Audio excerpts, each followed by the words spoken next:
This came across my Instagram feed and I shared it to my story. One, because wild that Tom Cruise's dead eyes were the inspiration for Patrick Bateman. But two, this isn't just a Tom Cruise thing.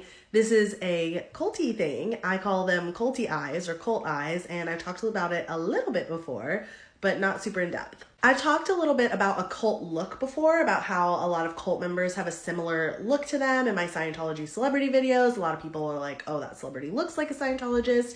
And you guys often mention cult eyes or the cult glaze or the dead eyes in the cult look. And that's something that happens just like across the board for most cult members that are like in very high control parts of the culty organizations. Daniela Mestenik Young, who is a survivor of the Children of God cult and also is a scholar of cults and group behavior, made a video about this that I will tag in the caption. And Tia Levings wrote a great Substack article about this. If you Google this, you will find it. Tia Levings was on Shiny Happy People. And before I watched Daniela's video or read what Tia's article was, if I had to guess why cult members had like a blank stare to their eyes, I figured it would have something to do with disassociation and being really detached and disconnected from your feelings, because when you're in a cult or cult-like group or high control environment, you often are required to be very detached from your own emotions and your own thought processes.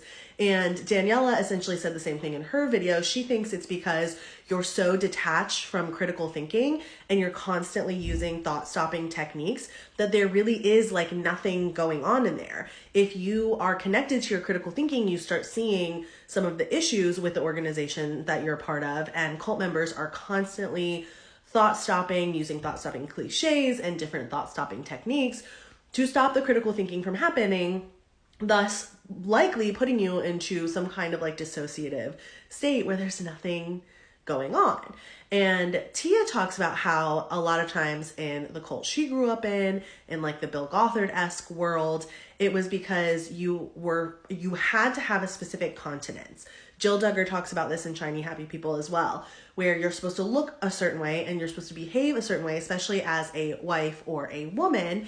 And the cult glaze or the stare was a way to protect themselves and disconnect themselves from their emotions. You can't appear angry, you can't appear sad, you can't appear you can't really appear anything but happy. So having that just dead look in your eyes and like having a smile all the time was something they had to do to survive the environment and the requirements on their behavior in their cult. Tia even said in her Substack article that like you could see her waking up and deconstructing from her cult on her face and in her eyes and in her facial expressions. You literally could see the critical thought slowly coming back.